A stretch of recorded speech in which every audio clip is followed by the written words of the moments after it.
It's Andy Schechtman here. Hope you guys are enjoying the show.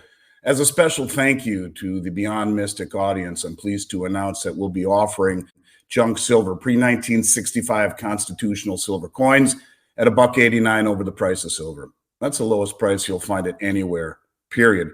Just go to beyondmystic.net/silver, fill out the form, and get yourself some silver too. Now back to the show. Okay, everyone, we're here back for part 2 of the episode here with Mr. Dr. Jim Willie. Jim, just before we ended the previous segment, we were talking about maybe some of the options available to Mr. Trump here moving forward in this crazy financial reset we're living. And to set that in perspective, you and I have been discussing this for a number of years, to where people like Jim Sinclair had offered to, the WebBot data reports from Cliff High had also suggested that when we got to this period of time, we would have not one, not two, but 3 different resets until humanity could agree. Is this the first one that's failing right now, the tariffs, the 100% tariffs to the BRICS nation? And does that lead us to number 2? Where do the options fall here for Mr. Trump, Jim? I see 2 or more options. 2 are what I've come up with, and the third has been proposed at the 0 point. The first, and this is not a complete solution, this is a patch. It's usage of the Exchange Stabilization Fund. And that's just never in the news. No. And I think people realize that if they talk about it too much, they end up being killed. So I like talking about it very little. Remember, I think it was about 8 months ago. You're referring to Rob Kirby, our friend. Yes. Remember about 8 months ago, I said that the United States Treasury Department has $12 trillion in long maturity and short maturity treasuries that are coming due. And they're going to have another $2 trillion at least for fresh new deficits with the Biden show. I think it was more like 8 plus 2 was 10, and then 2 more with Biden. It was 12 trillion. And I said, they're going to have to come up with buyers for 12 trillion in 12 months. And they have trouble. That means $1 trillion a month. And they're having trouble with 200 billion in a month. Now, notice that in the last 8 months, we've not had that crisis that I thought was potentially at risk. And now we've heard that $2 trillion by foreign BRICS holders, BRICS Union nation bondholders, $2 trillion was sold in Treasury bonds. Well, I think they're tapping the Exchange Stabilization Fund. And Rob Kirby thought that it had 15 to 20 trillion in it. And I thought it might have 8, 10, 12 trillion in it. So Rob and I said, okay, between 10 and 15, we're still talking about a very large sum, right? Trillions. But we've got more than twice that for the deficit. So all the Exchange Stabilization Fund can accomplish is to patch over a period of time during a transition. Now, I don't think there is a bridge to get from old to new that's easy to cross. And what Biden did, and they had to invest these 4 years, I suppose, to trap all the traders. But during these 4 years, we've gone up another, I don't know exactly, another 8 trillion or so. And I think it's 5 trillion more than we're told, because they stole a lot and they did a lot that we weren't told about. You know, how do you lock down the economy and still have the same deficit as the previous year? Exactly. And to say nothing about the audits that the Pentagon keeps failing with all of this money. That's not new. They failed 25 audits. 25. Yeah, exactly. That's not new. Okay. It keeps going. Now, is what I mean.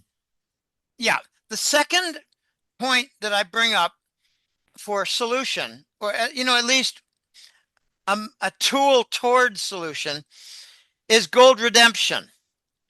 Now, it may not be known to many American citizens, and not even to a great number of gold analysts, but Trump has control from capture of a few very large gold troves. Now, I've been approached by somebody regarding global funds. And I had the opportunity to ask a few questions. And it was requested of me not to talk about this too much, except for where's the gold? Okay. That was open for discussion.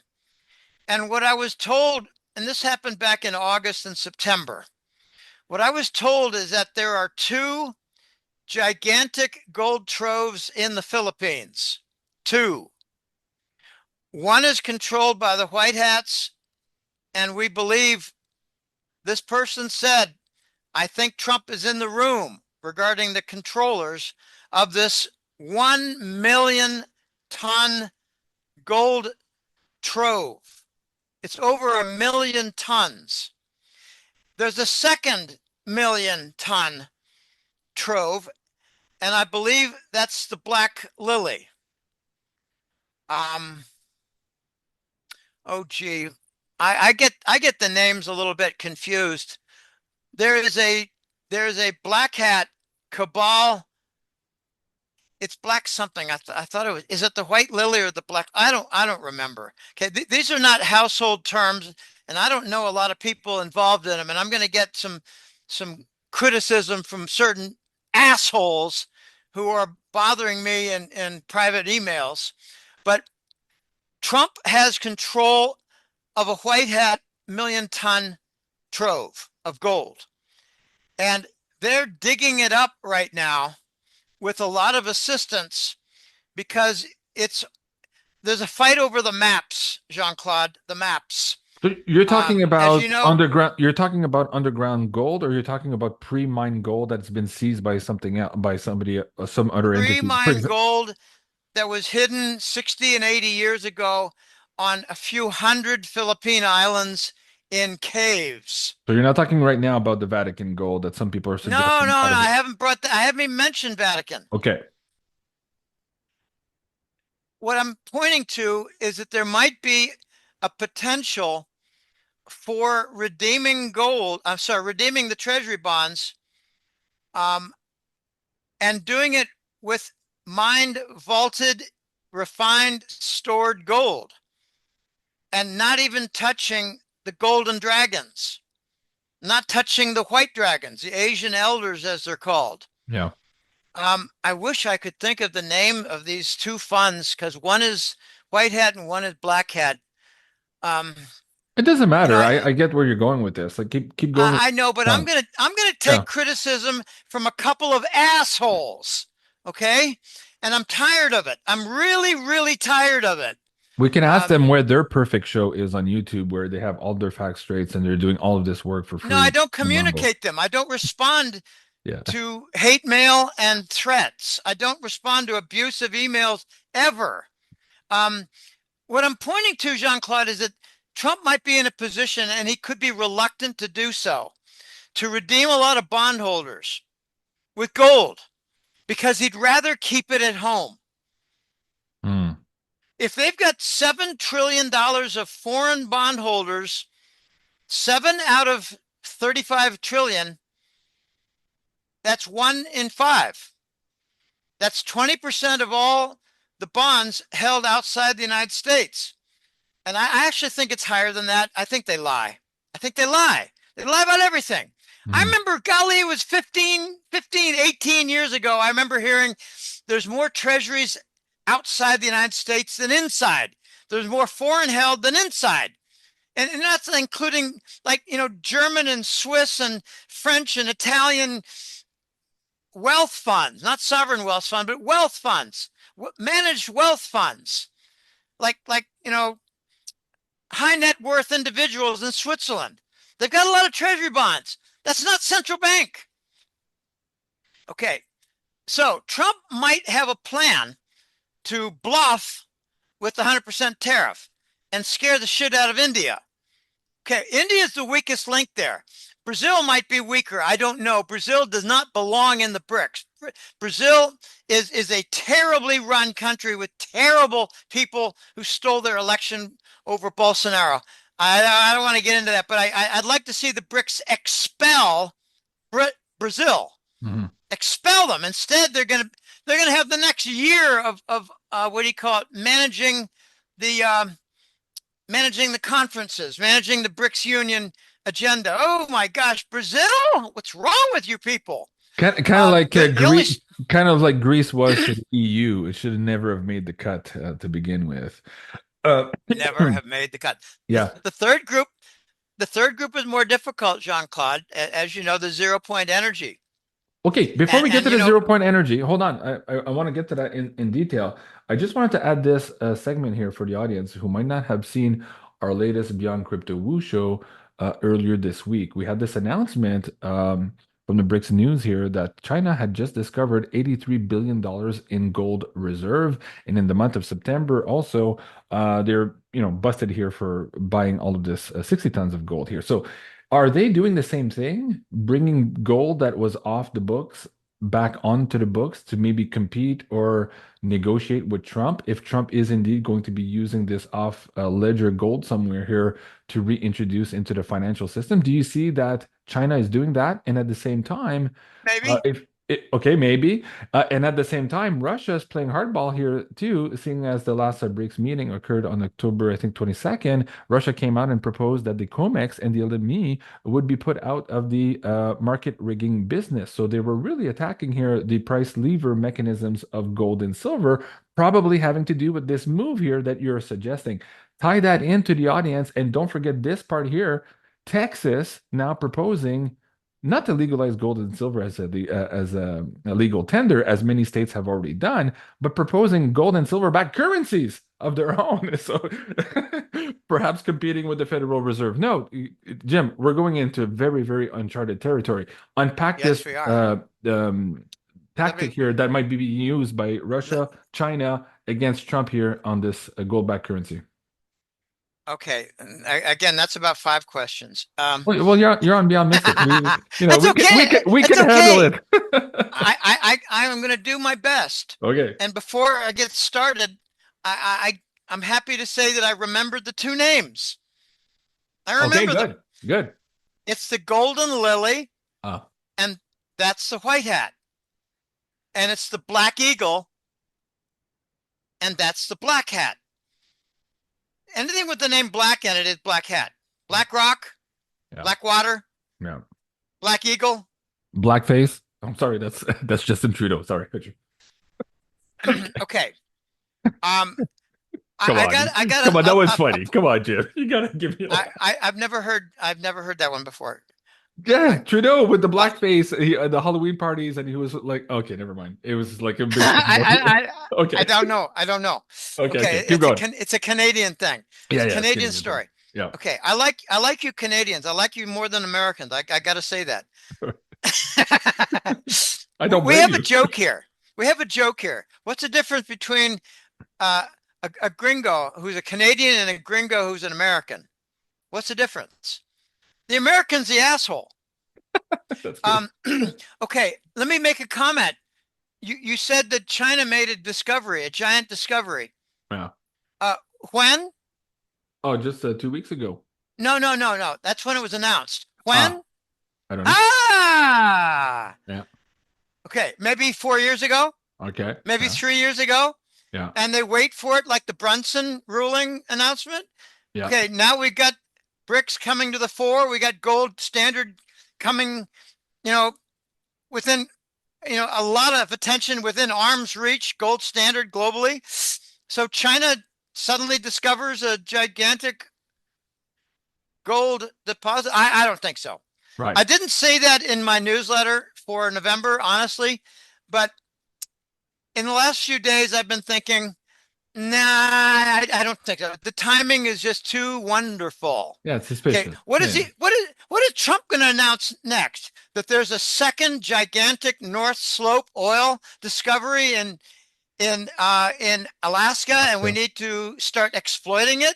Yeah. We just suddenly discovered. Okay, I don't buy these arguments. I don't buy them at all. Yeah. Okay, now you got to remember something else. You said that the Russians are going to try to put COMEX out of the rigging business. That means they have to start a market. And I believe that they're going to join the Shanghai market rather than start their own market, because the Russians are not very good at financial cables, connections, platforms, transfers, gateways. They're not very good at that.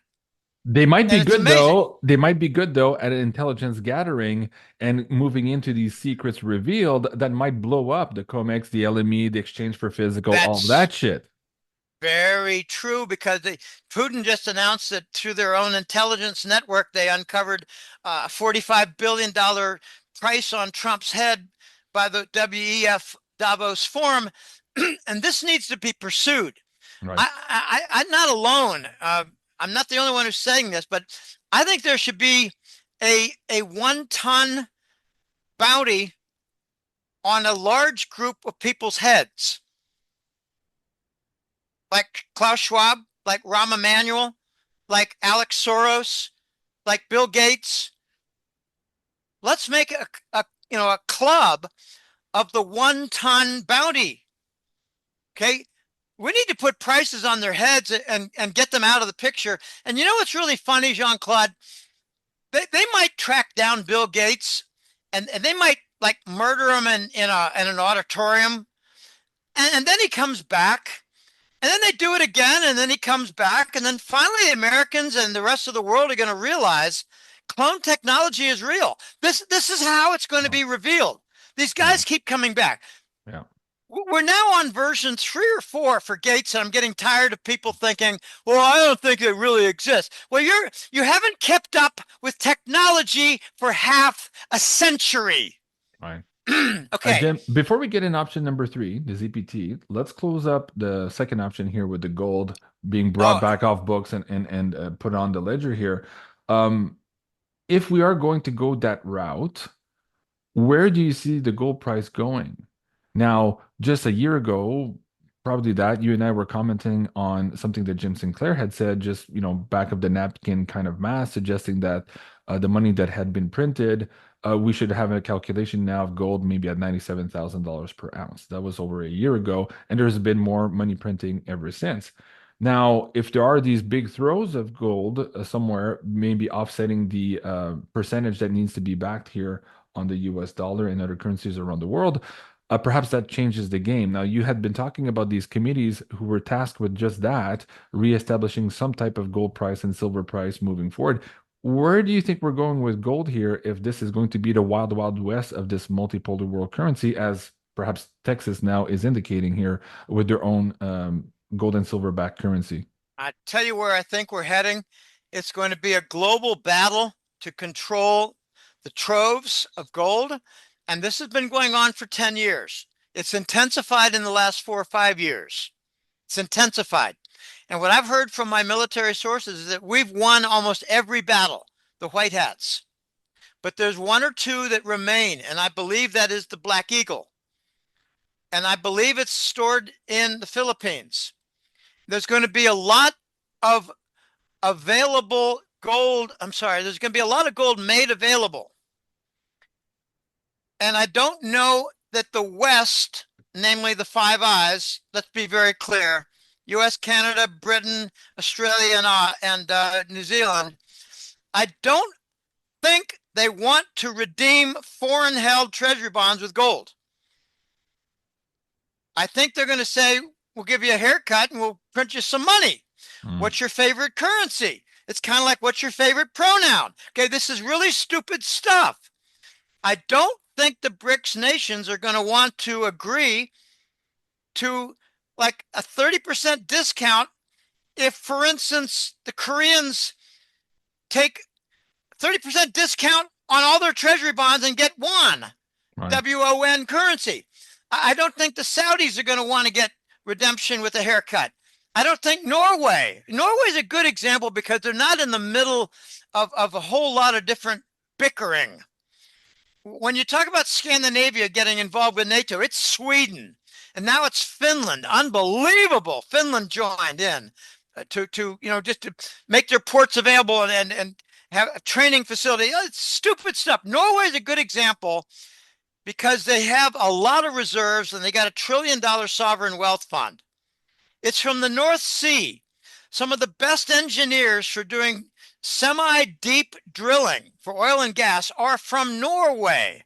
They're all over The Middle East, they're in Saudi Arabia. They're doing offshore in the Persian Gulf. It's Norwegian.